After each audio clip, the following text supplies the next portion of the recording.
Hi, this is DTH. ഒരു സാധാരണ cinema പ്രേമിയുടെ film റിവ്യൂയിലേക്ക് വീണ്ടും സ്വാഗതം. തങ്കലാൻ, പാ രജിത്തിൻ്റെ തങ്കലാൻ. വിക്രം, പാർവതി, മാളവിക മോഹനൻ. മാളവിക മോഹനൻ, വിക്രം, പാർവതി. ഇവർ മൂന്നുപേരും നിറഞ്ഞു നിൽക്കുന്ന സിനിമ.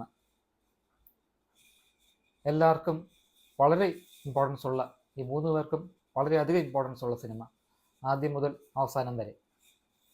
ഞാൻ എപ്പോഴും പറയാറുള്ള പോലെ ഒരു സിനിമ പലർക്കും പല അനുഭൂതികളാണ്. ഒരു സിനിമ 10 പേര് കണ്ടാൽ 10 പേർക്കും ഒരു പക്ഷേ 10 ഫീഡ്ബാക്സ് ആയിരിക്കും. അല്ലെങ്കിൽ അവർ സിനിമ കണ്ടിറങ്ങുമ്പോൾ അവരുടെ ഉള്ളിലുള്ളത് ചിലപ്പോൾ 10 കാര്യങ്ങളായിരിക്കും. അങ്ങനെ ഒരുപാട് ലെയേഴ്സുള്ള, ഒരുപാട് രീതിയിൽ വ്യാഖ്യാനിക്കാനും എൻജോയ് ചെയ്യാനും കണ്ടിരിക്കാനും കഴിയുന്ന ഒരു സിനിമ. ഒരു ക്ലാസിക്കല്ല, എന്നാലും അതിൻ്റെതായ ഗുണങ്ങളുണ്ട്. പ്രത്യേകിച്ച് കഥയിൽ കാണിക്കുന്ന സാമൂഹികപരമായ ഒരുപാട് ആസ്പെക്ട്സ്. പാരഞ്ജിത്ത് ഇതിന് ഫേമസ് ആണ്, അതിലത്ഭുതമല്ല. ഇത് എഴുതിയിരിക്കുന്നത് പാരഞ്ജിത്തും അഴകിയ പെരിയവനും തമിഴ് പ്രഭയും ചേർന്നാണ്. അഴകിയ പെരിയവൻ ഒരു ജേർണലിസ്റ്റ് ആയിരുന്നു. ദളിത് റൈറ്റിങ്ങിലൊക്കെ ഫേമസ് ആണെന്ന് അറിയാൻ കഴിയുന്നു. അങ്ങനെ ഒരു സമൂഹത്തിൻ്റെ ക്രോസ് സെക്ഷനായിട്ട് ഇതിനെ കാണാം, ഹിസ്റ്റോറിക്കൽ ഫിക്ഷനായിട്ട് കാണാം, ഫാൻറ്റസി ആയിട്ട് കാണാം. അങ്ങനെ ഏത് രീതിയിൽ വേണമെങ്കിലും ഈ പടത്തെ ഓരോ ഓഡിയനും മനസ്സിലാക്കാം, കാണാം, ആസ്വദിക്കാം. അങ്ങനത്തെ ഒരു ഫിലിമാണ് തങ്കലാൻ. സ്റ്റോറിയിലേക്ക് കടക്കുന്നതിന് മുമ്പ് ഇതിന് ഞാൻ കണ്ട രീതി പറയാം. ഇത് സ്ത്രീകളുടെ കഥയായിട്ടും അമ്മമാരുടെ കഥയായിട്ടുമാണ് എനിക്ക് അനുഭവപ്പെട്ടത്. പ്രത്യേകിച്ച് 2 അമ്മമാരുടെ കഥ. One is a mother of gold and one is a mother of her kids. Parvathy ഒരു വശത്ത് സ്വന്തം കുഞ്ഞുങ്ങളെ, സ്വന്തം ഭർത്താവിനെയും സ്വന്തം കുഞ്ഞുങ്ങളെയും എല്ലാ രീതിയിലും സംരക്ഷിക്കാൻ നോക്കുന്ന ഒരമ്മ. ഉള്ളതുകൊണ്ട് ജീവിക്കാം എന്ന് കരുതുന്ന, അപകടങ്ങളിലേക്ക് ചെല്ലേണ്ട, ഗ്രീഡ് വേണ്ട എന്ന് ചിന്തിക്കുന്ന ഒരമ്മ. മറുവശത്ത് ശക്തിയുടെയും പ്രോവസിൻ്റെയും അടയാളമായ ആരതി എന്ന സോസ്രസ് മന്ത്രവാദിനി, മാളവിക മോഹനൻ അവതരിപ്പിക്കുന്ന ആരതി. ഏറ്റവും ഫിയേഴ്സായിട്ട് സ്വന്തം മണ്ണിനെയും ഗോൾഡിനെയും, പിറന്ന മണ്ണിനെയും ഒരുപക്ഷെ പ്രകൃതിയായിട്ടും കണക്കാക്കാം, പ്രകൃതി മദർ നേച്ചറായിട്ടും കണക്കാക്കാം. എല്ലാ ശക്തിയും ഉപയോഗിച്ച് സ്വന്തം അസറ്റ്സിനെ, സ്വന്തം മണ്ണിനെ സംരക്ഷിക്കാൻ നോക്കുന്ന വേറൊരമ്മ. സ്ത്രീകളുടെയും പല പല ഷെയ്ഡ്സ് ഇതിൽ കാണാം. ഇതിൽ കാണിക്കുന്ന എല്ലാ ആണുങ്ങളും, ഓൾമോസ്റ്റ് എല്ലാ ആണുങ്ങളും ഗ്രീഡിയാണ്. ഗോൾഡിന് പുറകെ പോകുന്ന, അതിൽ പണത്തിന് പുറകെ പോകുന്ന ആണുങ്ങൾ. അത് പല കാരണങ്ങളുണ്ടാവാം. ഒരു പക്ഷേ അവരുടെ പെണ്ണിന് വേണ്ടിയാവാം, പെണ്ണിനെ സ്വർണം കൊണ്ട് അലങ്കരിക്കാനാവാം, അല്ലെങ്കിൽ അധകൃതരായി ജീവിച്ചിട്ട് മതിയായി നല്ലൊരു ജീവിതം, അല്ലെങ്കിൽ ഡിഗ്നിറ്റി ഉള്ളൊരു ജീവിതം തുടങ്ങാൻ ആഗ്രഹിക്കുന്ന ആണുങ്ങളാവാം. ഇതിൽ അൺടച്ചബിൾസ്, അതായത് സോ കോൾഡ് അൺടച്ചബിൾസ്, അവരുടെ പല ആഗ്രഹങ്ങളും അവർ നേടിയെടുക്കാൻ നോക്കുന്നത് പണം സമ്പാദിക്കുന്നതിലൂടെയാണ്, സ്വർണം കണ്ടെത്തുന്നതിലൂടെയാണ്. അവരുടെ ശ്രമം അതാണ്, അറ്റ്ലീസ്റ്റ് അവരുടെ പ്രത്യാശ, ഹോപ്പ് അതാണ്. ഇതിലൊരു റിമാർക്കബിൾ ക്യാരക്ടർ എന്ന് വെച്ചാൽ, ഇങ്ങനെ വർണ്ണ സിസ്റ്റത്തിൽ അതിൻ്റെ വെളിയിൽ ജീവിക്കുന്ന സോ കോൾഡ് അൺടച്ചബിൾസിൻ്റെ അതിലെ ഒരാൾ സ്വയം പൂണൂലിട്ട് ആകാൻ നോക്കുന്നു, അപ്പർ കാസ്റ്റ് ആകാൻ നോക്കുന്നു, വൈകുണ്ഠത്തിലേക്ക്, പരദീസിലേക്ക് പോകാൻ ആഗ്രഹിക്കുന്നു. ട്രൈബൽസ് ആയ കുട്ടികളെ പുള്ളി വിളിച്ച് പൂണൂല് ഇടിയിപ്പിച്ച് സ്വർഗം നേടിയെടുക്കാൻ നോക്കുന്നു. ഇവർ ഏറ്റവും കൂടുതൽ ദ്രോഹിക്കുന്നത് അല്ലെങ്കിൽ ആദ്യം കാണിക്കുന്നത് ഇവർ ഏറ്റവും കൂടുതൽ ദ്രോഹിക്കുന്നത് സ്വന്തം ദേശക്കാർ തന്നെയാണ്. ഇത് നടക്കുന്നത് കർണാടക തമിഴ്നാട് ബോർഡറാണെന്ന് വേണം കരുതാൻ. ഇന്നത്തെ കർണാടക തമിഴ്നാട് ബോർഡറാണെന്ന് കരുതാൻ. കന്നഡ, തമിഴ്, ഒരുപക്ഷെ കന്നഡ കലർന്ന തമിഴ് ഒക്കെ ആയിട്ടാണ് എനിക്ക് മനസ്സിലായത്. കോളാറാണെന്ന് അവസാനം നമ്മൾ കാണിക്കുന്നുണ്ട്. ഇതൊരു സ്പോയിലർ അല്ല, ഇത് ഓൾമോസ്റ്റ് എല്ലാവർക്കും അറിയാവുന്ന കാര്യമാണ്.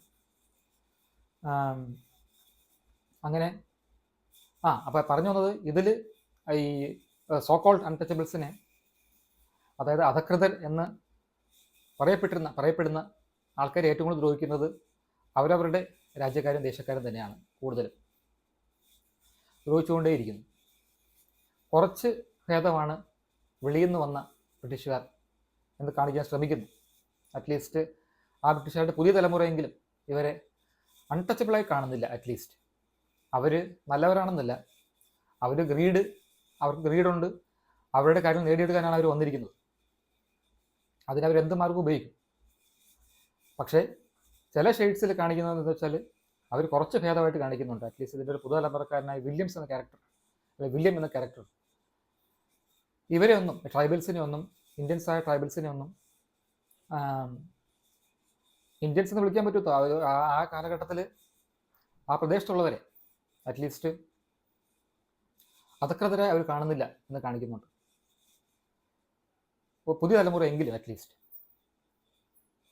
അപ്പോൾ വിക്രത്തിൻ്റെ ക്യാരക്ടർ എന്ന് പറയുമ്പോൾ, തങ്കലാൻ എന്ന ക്യാരക്ടർ എന്ന് പറയുമ്പോൾ പടപിടിച്ച് പന്തളത്ത് നിന്നപ്പോൾ ഉള്ള അവസ്ഥയാണ്. ആ ക്യാരക്ടർ എന്തിൽ നിന്നാണോ ഒളിച്ചോടാൻ നോക്കിയത്, അല്ലെങ്കിൽ രക്ഷപ്പെടാൻ നോക്കിയത്, അവർ ചെന്ന് ചാടുന്നു വീണ്ടും, അല്ലെങ്കിൽ അവരെക്കാൾ വലിയൊരു ഈവിൾ, കൊളോണിയലിസ്റ്റ് ഈവിളിൽ ചെന്ന് ചാടുന്നു, പിന്നെ അവരെ നേരിടേണ്ടി വരുന്നു. അങ്ങനെ പോകുന്നു. ഒരുപാട് ഫാസറ്റ്സ് ഉള്ള, ഒരുപാട് ആസ്പെക്ട്സ് ഉള്ള, ഒരുപാട് ലെയേഴ്സ് ഉള്ള ഫിലിമാണ്.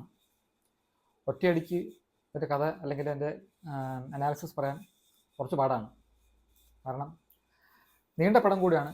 ഒരു 2 മണിക്കൂർ 40 മിനിറ്റ് ഉള്ള പടമാണ്. ഇൻ്റർവെല്ലും കൂടെ ചേർത്ത് വരുമ്പോൾ ഓൾമോസ്റ്റ് 3 മണിക്കൂറിൻ്റെ എഫക്റ്റ് അടിക്കും. എന്തായാലും ഏറ്റവും വലിയ ഗുണമെന്ന് പറഞ്ഞാൽ പെർഫോമൻസസ് ആണ്. Vikram is almost unrecognisable. Vikram, Parvathy, Malavika, especially Vikram and Parvathy are magic on screen. Parvathy is a blessing for Indian cinema. ഞാൻ നേരത്തെ പറഞ്ഞിട്ടുണ്ട്. ഓഫ് സ്ക്രീൻ അവരുടെ ഓഫ് സ്ക്രീൻ അഭിപ്രായങ്ങളെക്കുറിച്ച് എനിക്ക് പല വീക്ഷണങ്ങളുമുണ്ട്. എങ്കിലും on screen is magic. Vikram ഇത് ഗംഭീരമായി ചെയ്തിട്ടുണ്ട്. എനിക്ക് ഒന്നാമത് തമിഴ് നല്ലപോലെ അറിയത്തില്ല. അതിൻ്റെ കൂടെ ഇത് വിക്രത്തിൻ്റെ തമിഴ് ഭയങ്കര കടുകെട്ടി തമിഴായിട്ട് എനിക്ക് തോന്നി. തമിഴ് തന്നെയാണ് സംശയിച്ചു പോയി ഞാൻ ഇടയ്ക്ക്. ട്രൈബൽ കലർന്ന തമിഴാണോ, കന്നഡ കലർന്ന തമിഴാണോ എന്ന് എനിക്ക് മനസ്സിലാവുന്നില്ല. സബ്ടൈറ്റിൽസ് ഇംഗ്ലീഷ് ഉള്ളതുകൊണ്ട് കുറേ കാര്യങ്ങൾ മനസ്സിലായി, ഏകദേശം എല്ലാം മനസ്സിലായി. അങ്ങനെ ഈ പടം ഒരു ക്ലാസിക് ആണോ എന്ന് വെച്ചാൽ അല്ല, വളരെ നല്ല പടമാണെന്ന് വെച്ചാൽ ഒരു പക്ഷേ അല്ല. പക്ഷേ ഇത് കാണുന്നതിൽ തെറ്റില്ല. കാരണം കാണുന്നതിൽ വേസ്റ്റായിട്ട് തോന്നിയില്ല. കാരണം നമ്മൾ ആലോചിക്കേണ്ട, ശ്രദ്ധിക്കേണ്ട, അല്ലെങ്കിൽ മറന്നുപോയ, ഓർമ്മിക്കേണ്ട കുറേ കാര്യങ്ങളിലൂടെ ഈ പടം കാണുന്നത് പോകുന്നുണ്ട്. പാരഞ്ജിത്ത് നല്ലൊരു ചെയ്തിട്ടുമുണ്ട്. വിഷ്വൽ എഫക്ട്സ് മോശമായിട്ട് തോന്നി പല സന്ദർഭങ്ങളിലും. BGM നല്ലതായിട്ട് തോന്നി. മ്യൂസിക് GV പ്രകാശ് കുമാറിൻ്റെയാണ്. അതെ, എസ്പെഷ്യലി എനിക്ക് വളരെ ഇഷ്ടപ്പെട്ട ഒരു കാര്യം എന്ന് വെച്ചാൽ ഈ പാർവതി വേഴ്സസ് മാളവികയാണ്. അത് ഡയറക്റ്റ് അല്ല. പക്ഷേ പാർവതി ഒരു സന്ദർഭത്തിൽ പറയുന്നുണ്ട്, എൻ്റെ ഭർത്താവിൻ്റെ മിസ്ട്രസിനെ കിട്ടിയാൽ ഞാൻ കൊല്ലും എന്ന രീതിയിൽ, വിൽ ടെയർ ഇൻടു പീസസ് എന്ന രീതിയിൽ. അപ്പോൾ ആ ഒരു ഫൈറ്റ് എനിക്ക് ഇഷ്ടപ്പെട്ടു. ഇൻഡയറക്റ്റ് ആയിട്ടുള്ളൊരു ഫൈറ്റ്, അല്ലെങ്കിൽ 2 അമ്മമാരെ കാണിക്കുന്ന രീതികൾ എനിക്കിഷ്ടപ്പെട്ടു. അതുകൂടാതെ വിമനും പല ഷെയ്ഡ്സ് കാണിക്കുന്നുണ്ട്. ഭർത്താവിനെ സ്വർണത്തിന് വേണ്ടി അപകടത്തിലേക്ക് അയക്കുന്ന, അറിഞ്ഞോ അറിയാതെയോ അയക്കുന്ന ഒരു ഭാര്യ, ലസ്റ്റ് ഒട്ടും മടിക്കാതെ എക്സ്പ്രസ് ചെയ്യുന്ന ഒരു സ്ത്രീ, സെയിം സ്ത്രീ. ഇതൊന്നും തെറ്റാന്ന് ഞാൻ പറയുന്നില്ല. ഓരോരോ shades of grey, shades of women, human shades perhaps, അതൊക്കെ വളരെ മനോഹരമായി സ്ക്രിപ്റ്റഡായിട്ട പോലെ എനിക്ക് തോന്നി. പിന്നെ ഒരുപാട് ക്യാരക്ടേഴ്സും ഒരുപാട് സന്ദർഭങ്ങളിലും ഇൻകൺസിസ്റ്റൻ്റ് ആയിട്ടും തോന്നി. ഇൻകൺസിസ്റ്റൻസി എന്ന് വെച്ചാൽ എന്തോ പലതും മാച്ച് ആവാത്ത എനിക്ക് തോന്നി. ഒരു ഫുൾ സാറ്റിസ്ഫാക്ഷൻ കിട്ടിയില്ല ഇറങ്ങുമ്പോൾ. I am going with 3 out of 5 for Thangalan. And a double clap for Vikram, Parvati and Malavika. Thanks for watching.